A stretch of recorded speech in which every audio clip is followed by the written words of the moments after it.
दक्षिणापथ कई टुकड़ों में बंट गया। चालुक्य 11वीं शताब्दी में कमजोर पड़ गए और कल्याण का राज्य 3 भागों में बंट गया। यादव देवगिरी, काकतीय वारंगल, होयसल द्वार समुद्र। यादवों ने सेऊन देश को अपना राज्य बना लिया और भिल्लम पंचम ने 1187 ईस्वी में देवगिरी को अपनी राजधानी बना ली। तभी से ये यादव देवगिरी के यादव कहलाने लगे। यही बनेगा हमारा दुर्ग शिल्पी, एक ऐसा दुर्ग जिसे कोई भी विजय नहीं कर सके। मेरे पितामह ने वेरुल के पहाड़ी को काट मंदिर बनाया है। मैं भी इस पहाड़ी को काट एक दुर्ग बनाऊंगा। चारों ओर खाई से घिरा हुआ,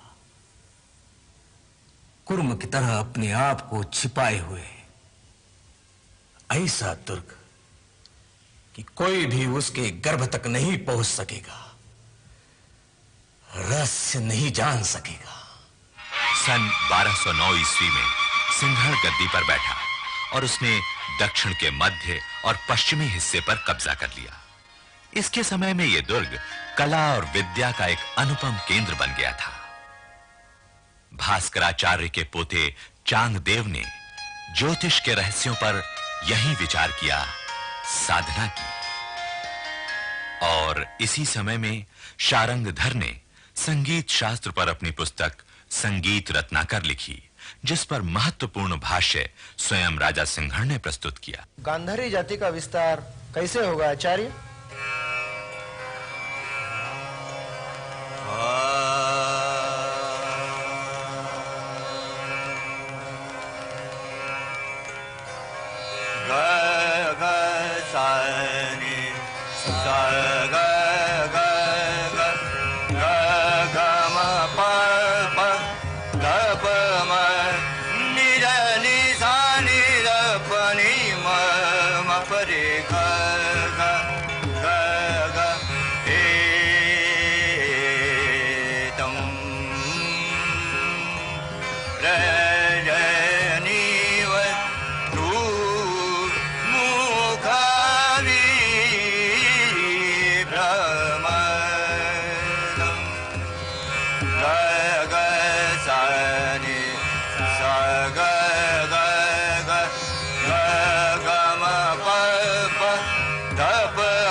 सिंहण के बाद उसका पोता कृष्णा या कन्नड़ गद्दी पर बैठा।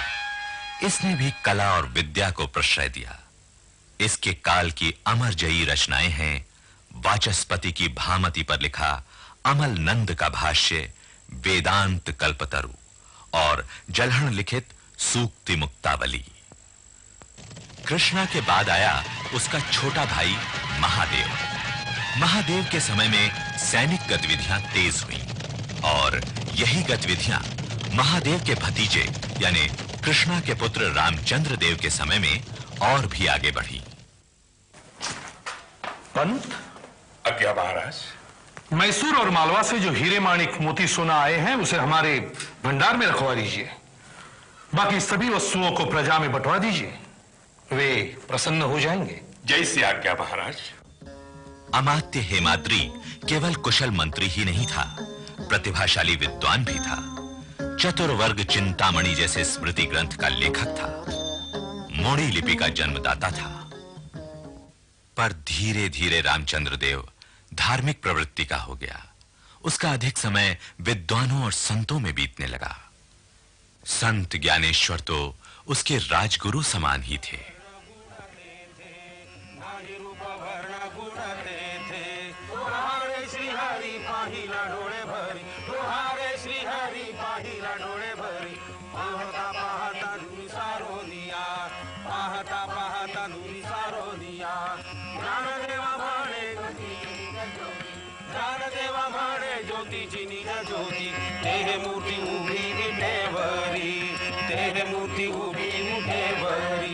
सत्यज्ञानानंद राधे प्रवर्ण सत्यज्ञानानंद सत्य ज्ञानानंद गगनाचे प्रावरण, गगनाचे प्रावरण। मगर सन 1294 ईस्वी में दिल्ली सुल्तान जलालुद्दीन फिरोज के भतीजे अलाउद्दीन खिलजी को दक्षिण में आने से नहीं रोका जा सका।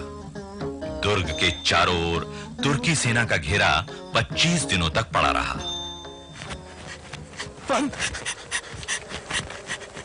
क्या बात है? भंडार में अन्न नहीं है पंत। कोंकण से जो अन्न आया था वो क्या हुआ?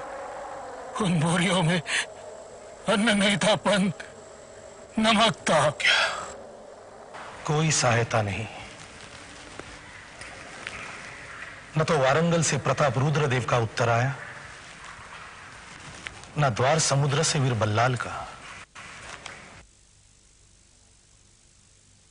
दुर्ग पर आक्रमण नहीं हुआ, दुर्ग तो अपराजेय बना रह गया। मगर उचित व्यवस्था के अभाव में दुर्ग के भीतर त्राही त्राही मच गई। आपसी बैर के कारण पड़ोसी राजाओं के यहां से कोई भी सहायता नहीं पहुंची और विवश हो रामचंद्र देव को सैकड़ों मन सोना जवाहरात देकर संधि करनी पड़ी, प्रभुता स्वीकार करनी पड़ी।